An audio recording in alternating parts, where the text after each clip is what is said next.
But let's see what's coming up for you, Aries. So we open with the Daughter of Air in reverse. Now this is equivalent to the Page of Swords in the tarot.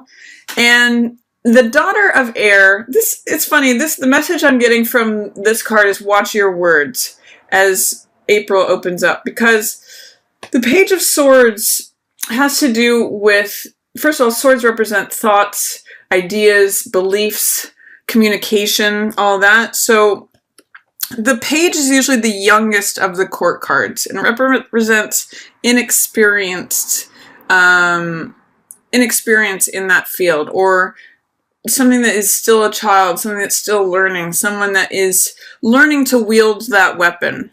And so often, Page of Swords can be sort of like a child blurting something out. It can be refreshing in terms of how honest it is, and Page of Swords usually declares what's true for them. But when we see it in the reverse position, it's the lower expression of that card. And so it can mean being blunt or being cutting without realizing it, or without seeing the consequence of your action. So I'm just seeing the opening with Page of Swords in reverse. As April opens, be careful with your words.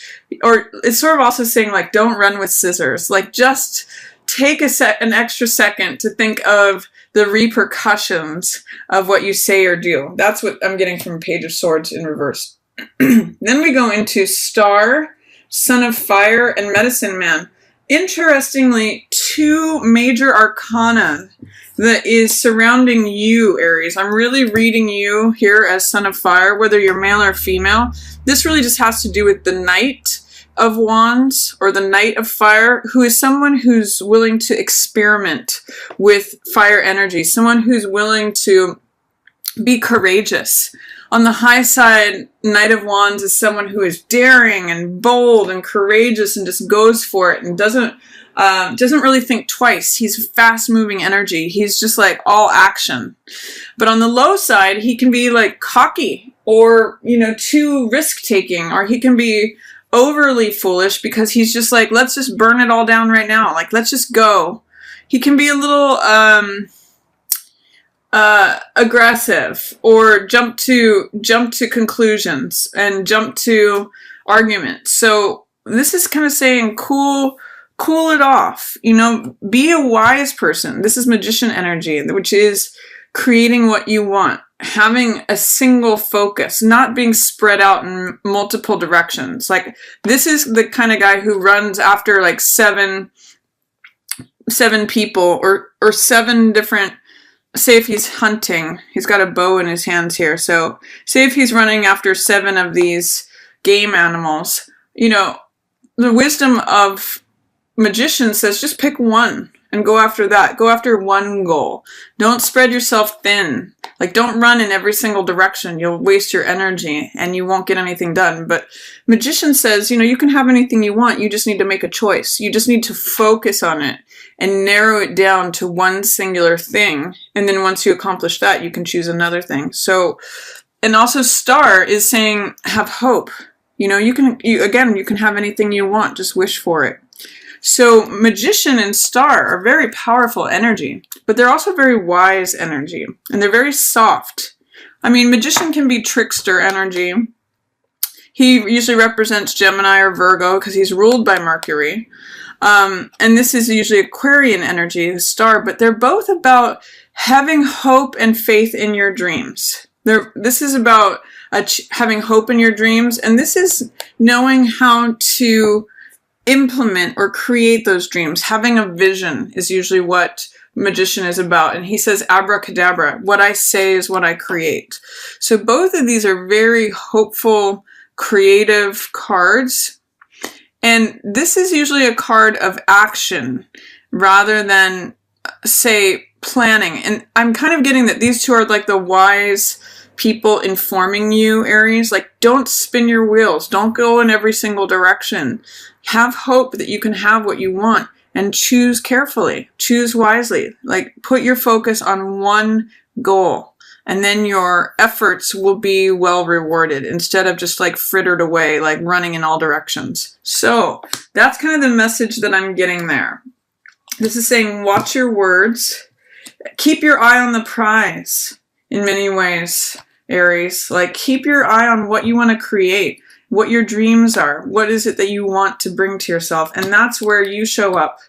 Stay in the middle of that. You know, stay with your actions working towards, you know, your dreams here in the background. Keep those in mind as you go forward. So that's the opening of April for you. And for some of you, this is going to be around your birthday. But this whole month is an Aries birthday month. And then those of you who were Aries birthdays from the last, you know, week or so of March, this will also apply for you for April. What else do we have? 8 of Fire, Insight, along with Father of Earth and Daughter of Earth. So this is a nice combination. We have communication. For some of you, it may be literal. For some of you, it may be communication between a father and a daughter, whether you're the father or the daughter. What I see here with Insight, this is usually, again, having to do with communication.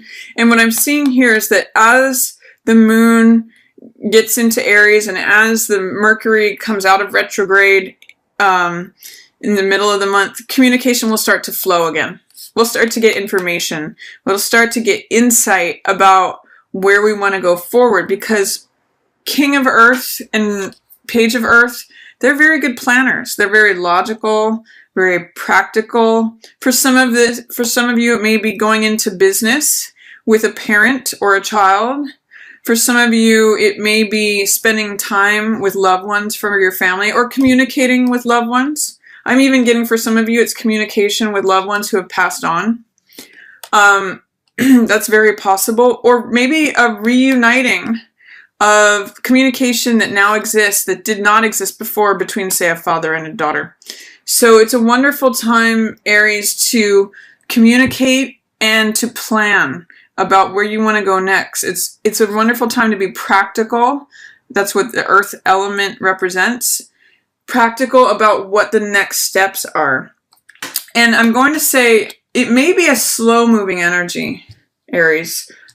Even though it's now going forward instead of being held back, I see the wheel in reverse here. And when the wheel is in reverse, the wheel represents time and chance and luck. It's the small medicine wheel here. And wheel represents timing. So still saying that something is maybe not the right timing, or that you don't want to force something to go faster, or that you may not want to delay something, that you just need to allow it to unfold at its own natural pace. So when I see wheel in reverse, it makes me say, what are you trying to ask the world to do differently when it just wants to unfold at its own natural course? Are you trying to speed it up, or are you trying to slow it down?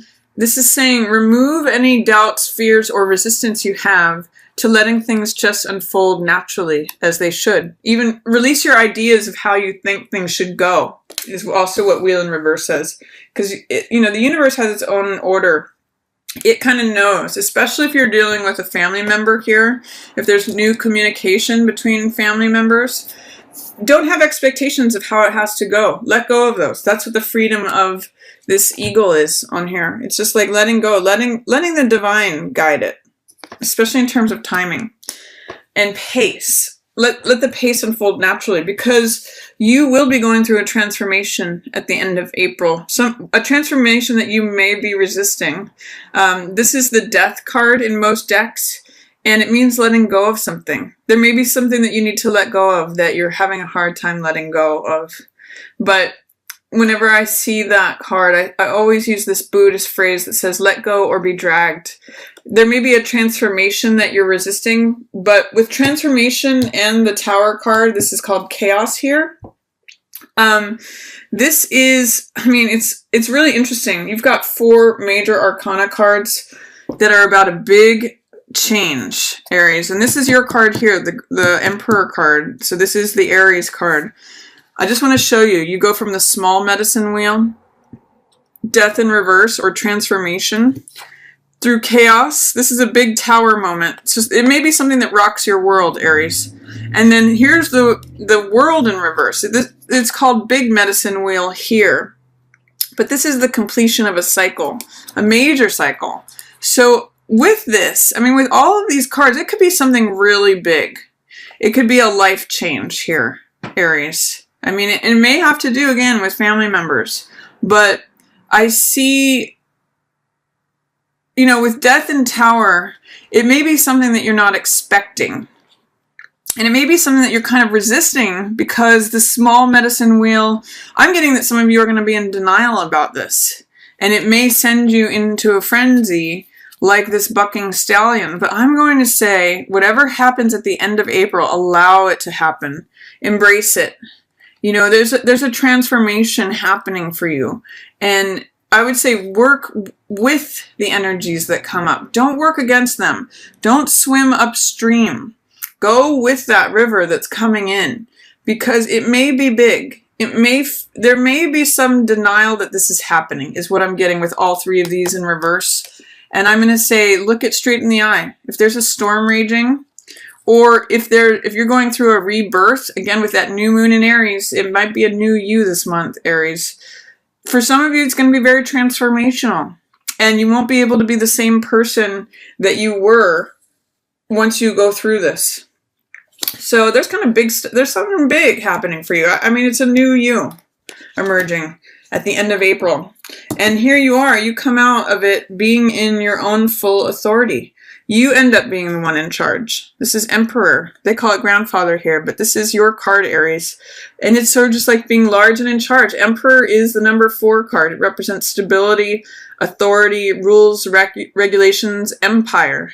It means you are the one who makes the rules. So I'm going to say that this is almost like passing through a fire, Aries. And, you know, even with the snake here in this world card, I'm really getting like shedding an old skin, becoming a new you. And you're being supported in all directions from this. But it's almost like there's some sort of initiation going on here. And then you come out as the head chief. So interesting stuff. Really powerful here towards the end of the month. But stick with what your guides are telling you in terms of hope and what you would like to create, who you would like to become. And you go from this son of fire, you know, the young knight of fire, to this emperor. This is really the storyline of this month, is you go from being the person who is willing to experiment with the fire energy to someone who has it mastered.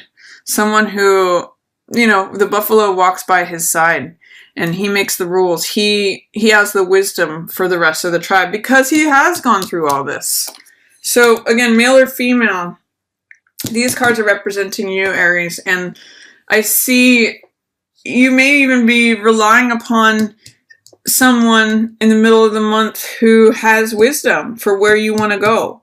You may have to talk to someone about what practical steps to take who has already done something like this before, because you have a major, what I'll call spirit quest, or you know, it's called the Vision Quest deck. So you have a major vision quest towards the end of the month that really helps you develop into this emperor, the person you are, Aries.